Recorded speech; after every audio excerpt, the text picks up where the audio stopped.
ये पैगाम है भारत के हर कंटेंट क्रिएटर के नाम।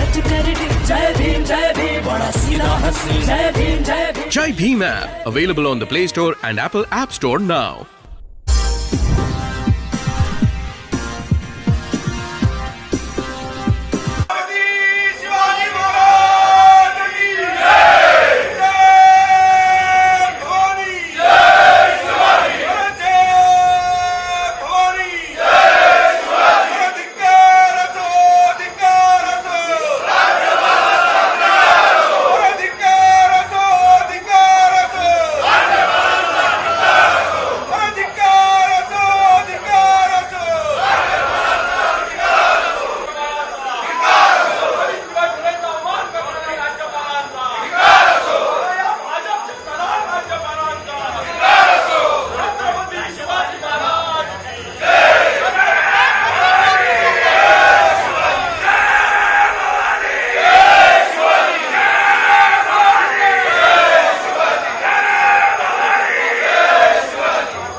भगत सिंह जी कोश्यारी आज जब उनका अभिभाषण शुरू था और बीजेपी का ऐसा आरोप है, बीजेपी ने ऐसा आरोप लगाया है कि महाविकास आघाड़ी सरकार की वजह से राज्यपाल महोदय वहां से निकल गए।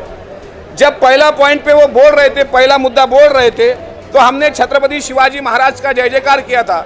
जहाँ पे छत्रपति शिवाजी महाराज का सम्मान रखने के लिए उन्हें खड़ा रहना चाहिए था, लेकिन वो वहाँ पे शांत नहीं रहे। दूसरे पॉइंट पे उन्होंने बोलना शुरू कर दिया। लेकिन राज्यपाल जी के अभिभाषण का जो तीसरा मुद्दा है वो कर्नाटक गवर्नमेंट से रिलेटेड है।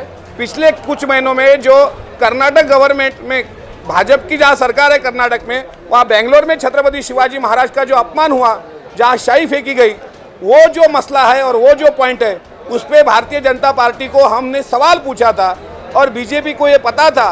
महाराष्ट्र के पूर्व मुख्यमंत्री देवेंद्र जी फडणवीस, इनकी ये सोची समझी साजिश है। मैं स्पष्ट रूप से आरोप करता हूं कि भारतीय जनता पार्टी के कहने पे राज्यपाल महोदय इन्होंने आज का अभिभाषण आधे में त्याग दिया, वहां से राष्ट्रगान का अपमान करते हुए वो निकल गए। ये भारत देश का अपमान है, ये भारतीय संविधान का अपमान है, ये भारत के राष्ट्रगीत का अपमान है। कुछ दिनों पहले उन्होंने शिवाजी महाराज का अपमान किया था, तो अब कुछ दिनों पहले राष्ट्रमाता सावित्री माई का अपमान किया।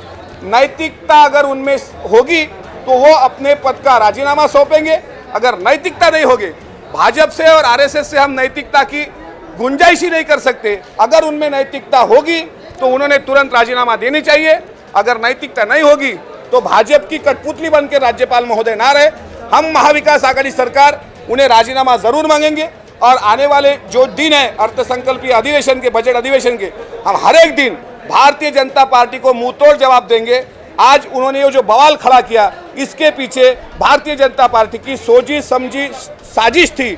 हम आ भी भरते हैं तो बदनाम हो जाते हैं और बीजेपी वाले कत्ल भी करते हैं तो चर्चा नहीं बनती। आज महाविकास आघाड़ी ने चर्चा की, वो भाग गए, ये भगोड़े हैं। इसीलिए मैं राज्यपाल जी की कड़ी निंदा यहाँ पे करता हूँ। उन्हें गवर्नर और राज्यपाल कहने का कोई अधिकार नहीं।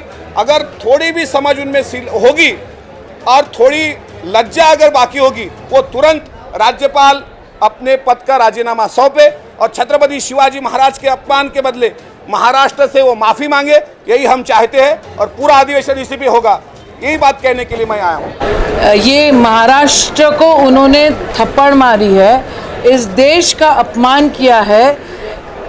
महाविकास आघाड़ी के लोग उनको नहीं चलते हैं, हम समझ सकते हैं, क्योंकि वो राज्यपाल कम और भाजपा के कार्यकर्ता करके ज़्यादा काम यहाँ पे कर रहे हैं। राष्ट्रपति ने इन सारी चीज़ों की नोंद लेनी चाहिए, सारी नोटिंग लेनी चाहिए और राज्यपाल के ऊपर उनको तंबी देना बहुत ज़रूरी है। उनको देश का अपमान करने में बहुत मज़ा आ रहा है, उनको महाराष्ट्र का अपमान करने में बहुत मज़ा आ रहा है, छत्रपति शिवाजी महाराज का अपमान करने में उनको मज़ा आ रहा है, आई सावित्रीबाई फुले, महात्मा फुले जी का अपमान करने में उनको बहुत मज़ा आ रहा है, संविधान का अपमान करने में बहुत मज़ा आ रहा है। सही मायने में देखो तो लोकशाही जो है अपने देश की, अपने महाराष्ट्र में, अपने देश में, इसको धक्का लगाने की बहुत बड़ी ज़रूरत ये लोग कर रहे हैं। राष्ट्रगान का अपमान, इस देश का अपमान इन लोगों ने किया हुआ है, ये वास्तविकता है। राज्यपाल से ये अपेक्षित नहीं। राष्ट्रवाद संवैधानिक, यहाँ पे संवैधानिक तौर तरीके से यदि हमारे साथ पेश आए तो महाराष्ट्र को भी अच्छा लगेगा।